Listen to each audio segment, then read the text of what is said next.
Hey guys, my name is Francisco Hernandez, and today I'm doing another episode in my Building the Shot series, which is a series where I break down one photo and everything that was involved in creating that shot.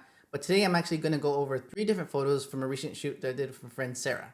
If you guys have been following the series, you might recognize Sarah because I've already did a video on another photo from when we worked together in Dallas over at the Texas Festival, the Fair Festival, I forget what it's called.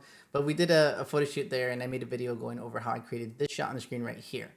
Actually, as I sat down to make this video for you guys, I realized that I didn't make a video on another shot that I wanted to make a video on, this one on the screen right here. So if you guys are interested in wanting to learn about how I created this shot, let me know in the comment section below. Before I continue, I do want to let you guys know that this video is sponsored by Skillshare. Skillshare is an online learning community with thousands of inspiring classes for creative and curious people alike.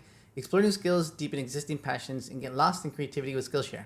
Skillshare offers creative classes designed for real life and all the circumstances that come with it. These lessons can help you stay inspired, express yourself, and introduce you to a community of millions. If you're fairly new to photography or Photoshop or Lightroom and you want to learn more about those, there's lots of classes on those subjects that you can check on Skillshare, so I highly recommend that you do so.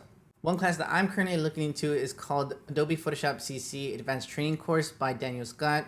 I already know a lot about Photoshop, but I don't know every single thing, so I'm trying to see if there's going to be some tidbits here and there from this class that I can pick up and add to my retouching workflow.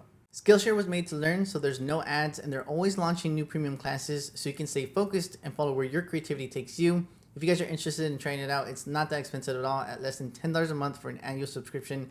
And if you're really interested in trying it out, you can use my link in the description area below, because the first 1,000 people to use my link will get a free trial of Skillshare Premium. Alright, so now that you know about Skillshare, let's go ahead and focus back onto this shot on the screen right here of Sarah. Actually, this first shot of 3 different photos that are going to be talked about today. The gear that I used was a Sony a7R III with the Sigma Art 35 f1.2.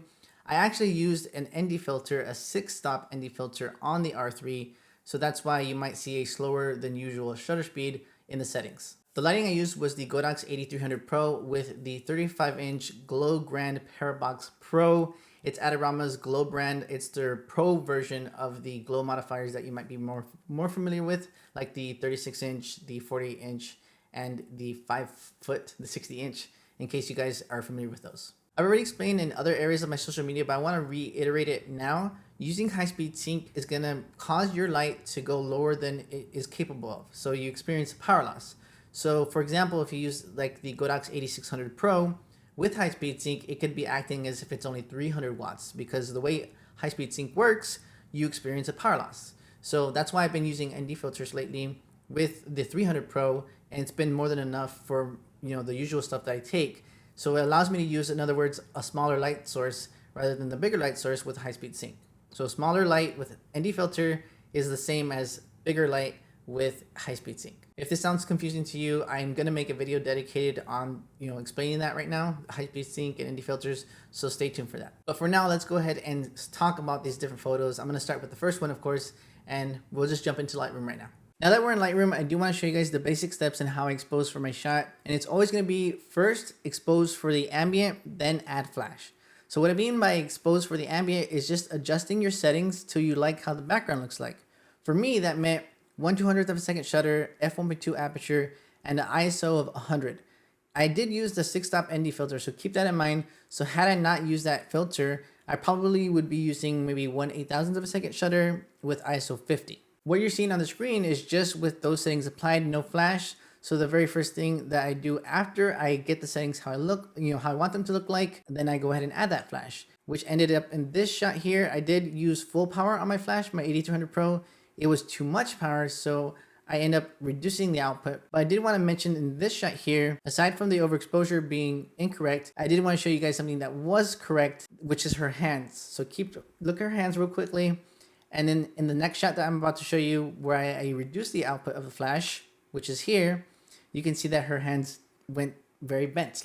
So aside from the exposure of the flash, which is a little bit underexposed, I could have added a little bit more brightness to the flash. And aside from the composition and the exposure of the background, which is what I really like right now, the pose is just killing it for me. So her expression looks great, but the pose in the hands is just killing it for me. So I wanted to mention the hands because for this shot and the next series of shots I'm about to show you, those hands never changed. And it really honestly killed the rest of those shots. All of those shots I just showed you right now, from this second shot, no, from the third shot to the 10th shot, they're all, fails in my part because of those fingers. So keep that in mind. Poses might not seem like a big issue, but they honestly are. I really like her expression, the lighting, and everything else, but those hands just killed it. But yeah, those hands were really a deal breaker for me. So I noticed that after this shot here, and then I had her fix her hands, but you can see that the light is a little bit too high so that there's like shadows in her eyes. So I didn't really like that. So I believe I lowered the light and brought it a little bit closer.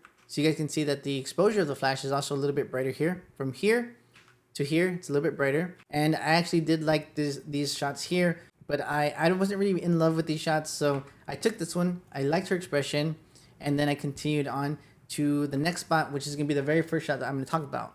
This shot here in this location. So I knew I wanted to grab some sort of like dramatic shot. So that's why I have the light a little bit to the side there. But for this shot here, I was thinking of poses. I was like, how do I get her posed there? So I first thought maybe she can relax onto it. So I had her do that there. But what you can see is that aside from the underexposed shot, you can see that there's letters kind of going to the sides of her. I felt like they were a little too distracting. So after I took these first set of shots here, this one here, the second one, and this third one, I actually do like these shots, but those letters, I could maybe Photoshop them out. I wanted to mention those letters because those letters were distracting to me as I was taking these shots. So I thought maybe I can go at a steeper angle and they won't be so apparent. And maybe I can change her pose so that they'll hide the letters, in other words. So that's exactly what led me to this next couple of shots. But I wanted to take this one here just again to always show you guys how the shot looks like with the ambient off, or with the flash off and the ambient just exposed. This is that shot here. Then you can see I added flash. What you're not seeing right now is the letters that are on the side of her. You are seeing that B over her shoulder, but I think the exposure of the shot is just enough where it's not really too annoying. And if I really wanted to, then I could just Photoshop that letter B out. With this shot, obviously you can see that her phone's there, but we were in a groove of taking shots, and I knew that it wasn't that kind of obtrusive. It's just a little bit of the phone there peeking out of her pocket. So I didn't really ask her to remove it. But one thing that was an issue here was I felt like her neck could be more visible. So I felt like she's just a little bit hunched into her body. So from this shot to the next one, you can see that I asked her to show her neck a little bit, and she actually had a much better expression too, and everything else looked great. So that's why I ended up editing this shot here. I will show you guys a little bit of the settings that I applied to this shot so you guys can see exactly how the editing went. As you can see, I did give a bump in exposure to the shot, 0.6 stop of exposure. But aside from that, I did give the colors a little bit boost and sharpen the shot a little bit and kind of fix the distortion a little. But I do want to make a separate video just on those settings alone because I feel like they take too much time explaining in this series. So I will make a video on that soon. But the exposure was the biggest part that I changed here. But aside from the exposure of the overall shot, I did make selective adjustments using the the adjustment brush tool. I use that tool to make those selective adjustments on the photo, and I'll show you guys that right now. The shortcut for the adjustment brush is K, so I'm gonna hit K, and then you guys can see these two little circles appear, one here, one here. This one is gonna be over the eyes because I did adjust the eyes, and you guys can see all the different settings that I did to the eyes right there on the side. So I'm gonna zoom in, and now you can see more clearly what I did to the shot. So the way that I want to show you guys visually what I did is I always just delete the adjustment and then just, undelete it. So you guys can see exactly what I did to the eyes. And I'm going to zoom back out now and then hover over this other adjustment. All that stuff, all that red is what I painted over the shot and what I wanted to selectively adjust. So in terms of that second dot here, what I wanted to adjust in this specific area was the exposure. So you can see that I gave it half a stop more of exposure. So I'm going to show you guys the before, of course, and you're seeing the after, and this is the after. So I always do this to my shots on the subject because I want them to just pop a little bit more. I don't always do this, but maybe 9 out of 10 times I'll do that. And I also did it to the other shots. So let me go ahead and show you the other shots. Of course, here's a BTS in case you guys are more visual learners and want to see exactly how the light was positioned.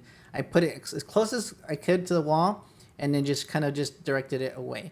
And actually one thing I thought I did in this other shot here was because of how bright it was on this left side here, I think in Photoshop I ended up darkening it so that it didn't look like it was hitting that wall and it was just focused on her. But what I could have done aside from doing that in Photoshop is just add a grid. So keep in mind that if you have a grid for your modifier, keep in mind that it will kind of just focus the beam a bit and reduce the spill that's coming out on the side that I didn't want. Let's go ahead and skip past this photo now. You guys can see that I got closer. I ended up liking this shot here, so I took closer shots, seeing if I would prefer those, but I preferred that wider shot.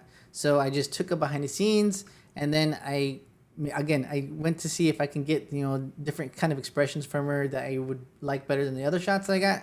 So I took these final two shots, and then I went to a different composition. But in this specific spot here, what I was struggling with was getting a pose that looked nice and natural. So you can see that in this shot here, it's a little bit too down there. I feel like it's just not connecting to the body so much. And I did want it down to connect to the wall, but it felt like it was just too unnatural. So I asked her to raise her hand. It didn't look natural either.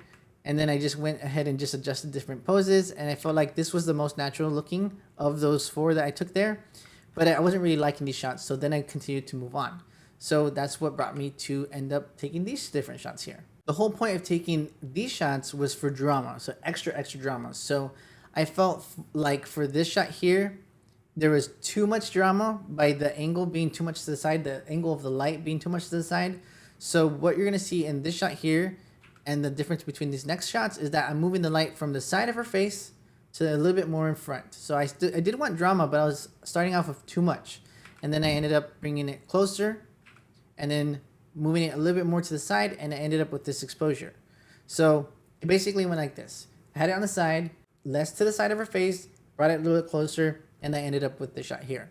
So that's what led me to this shot, and I'll show you guys how I edited, or the adjustments that I made to this shot right now.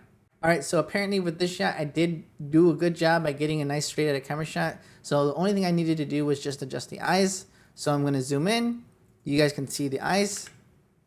Let's see, before and after. All I did was just add a little bit of brightness and color to it. And that's pretty much it with this shot here. So let's move on to the last shot. Actually, I'm gonna show you guys the before, and then here's the after. Before, after. So I did adjust the colors and added half a stop exposure, and that's pretty much it, aside from the eyes. And now let's move on to the next shot, like I said. So here's the next shot that I end up kind of liking, but not loving so much as the other one. After I took that further shot, then I moved in, and I took these next two shots. I didn't like them as much as the other one, so I just took it behind the scenes. This is exactly where the light was positioned for that other shot. And now let's move on to this spot here. So Ashley did think of that specific spot there, and you can see Joe is shooting Sarah in the back there. And I did have an idea for this shot. Ashley, my fiance, came up with this idea of like maybe she was like waiting for something. You can see that the light is way underexposed in this shot here. So I brightened the exposure right here. Actually, not brightened the exposure, but brightened the power of the light. So I will show you guys. This is what I would call a fail in my part. I was aiming for like kind of like a mood where she's waiting for something, but I wasn't really nailing it, like the mood or the pose.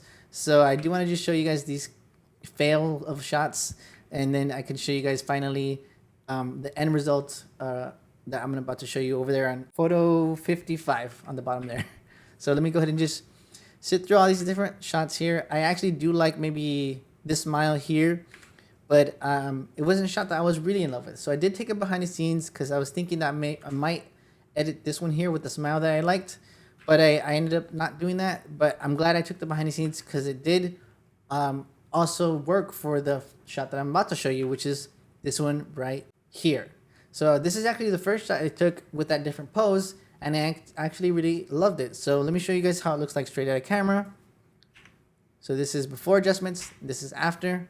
You can see I did adjust the distortion there. So I did correct the distortion, and I did bring up the exposure 0.25, but I also did those selective adjustments. So using that adjustment brush, I did do some different things to the shot. So I'll show you guys that right now. So unlike that last shot, this one does have more adjustments, more than just the eye. So let's just go ahead and go through those one by one. Just like those last two shots, I did adjust the brightness of the eye, but I also adjusted the exposure of just her and a little bit around her. I adjusted, I'm gonna guess, the shadows. Yeah, I added a little bit of shadows in this area here. So let me show you guys the before and after of those. This is the before of the shadows. This is after. Let me show you guys before the adjustment on just her, and then after. And then let me show you what are these two things here. This one is the sky, the highlights or the exposure, the actual exposure of the sky, I felt like was too bright. So let's go ahead and show you guys the before. And the last thing was the highlights. So let's just go ahead and show you guys this is the after, and here is the before. So I felt like it was too bright and I wanted to bring down those highlights. So that's why I painted over those highlights and then just, brought them down a level where they weren't too bright. So the exposure was just too bright for me, and I wanted it to just focus on her. So I brought down the highlights of everything but her.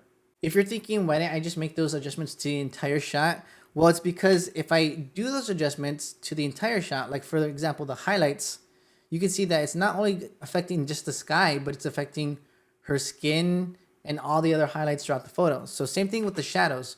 I only wanted the shadows over here in the in the back around her feet in the dress. I felt like they was too dark, and I wanted to just lift them just a little bit.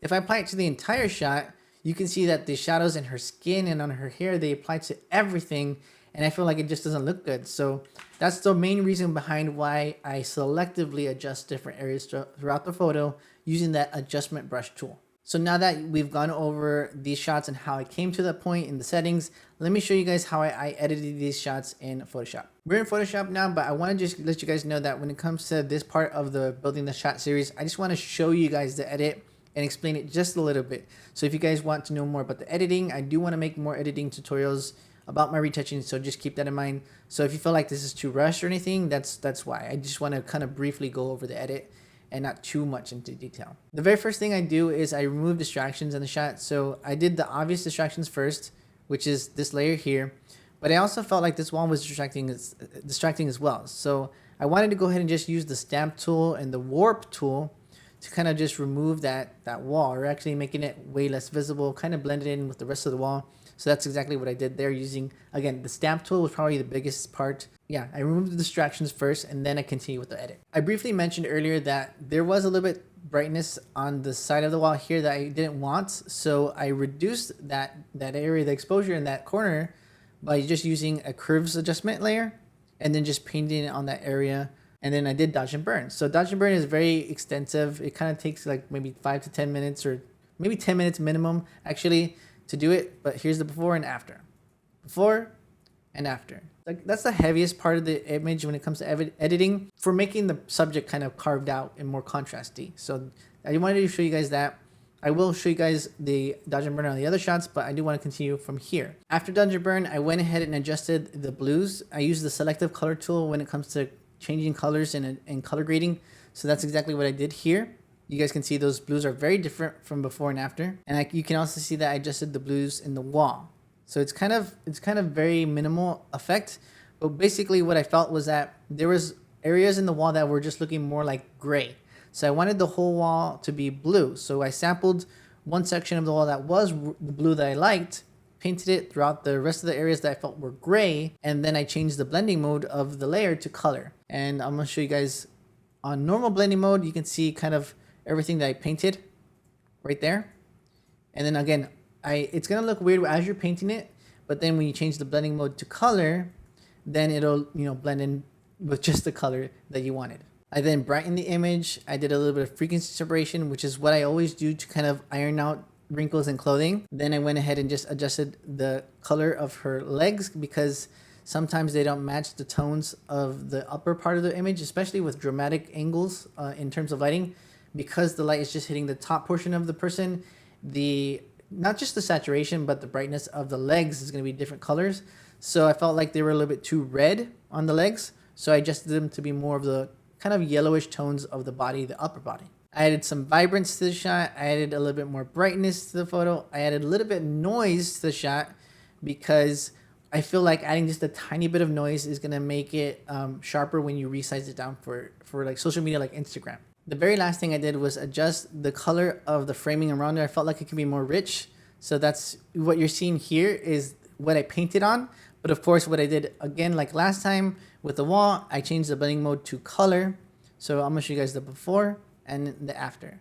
Now let's move on to the other two shots. So you can see that the first thing again is always removing distractions. So I'm gonna go ahead and just remove the distractions, and I do a little bit of warp tool, but mainly spot removal tool and the clone stamp tool to remove the distractions. Then I did frequency separation on just her dress and a little bit of the wall. Also her legs, actually, I'm seeing that now. Then I did dodge and burn. So it's kind of a big drastic difference, but basically I'm aiming for nice contrast with dodge and burn. Then I added the blueness to the wall, and I also added a little bit of color on the ground there. It's kind of very subtle, but you can see it. And then I added just selective color to her legs. I felt like they're a little bit too red again, so I added a little bit more yellow to the legs. This area of the wall was kind of just sticking out like a sore thumb, so I just kind of minimized it very lightly by just painting over it using the clone stamp tool. Then I added vibrant selective color, and then I just warped the top of her hair because it was just a little bit bumpy. And that's pretty much it for this edit. It was It wasn't so minimal. It looks minimal, but the main part of this edit here was removing the distractions. And aside from that, adjusting the color and everything else was kind of minimal. And again, with this last edit, I removed the distractions first, and it's always, for this specific photo, it took forever to remove those dang lines behind her. So I just wanted to stress how much time it took to remove those distractions. So it took like maybe an hour. So yeah, I would try to advise you guys to work with an area that doesn't have those lines throughout the image, or I don't know what those cables are called, but don't work with those in the background of your subject, because then you'll be like me and spend an hour editing them out. So here's the before, here's the after. Next thing I did was adjust the colors of the image. I added a lot more kind of saturation in the image. Then I did dodge and burn. There's the before. Here's the after. Then I added some saturation to the legs there. And these two layers here are only, they're helpful layers for when I do dodge and burn. So I think, if I remember correctly, I have one so that I can adjust the dodge and burn. I can do dodge and burn to the skin. And then I have another one so that it could do dodge and burn to just the outfit. So you can see that the outfit's brighter here, and then you can see on the other one, the outfit's much darker. So I have those two layers to help with dodge and burn. But basically that's pretty much it for the edit. If you guys enjoyed this video, let me know. Leave me your thoughts in the comment section below, because I do want to make these videos for you guys to learn. So if I'm missing out on something that you guys can learn more about, let me know if I can make a separate video about that, and I'll go ahead and probably make it. Thank you guys for watching, and I'll catch you guys in the next video. Bye.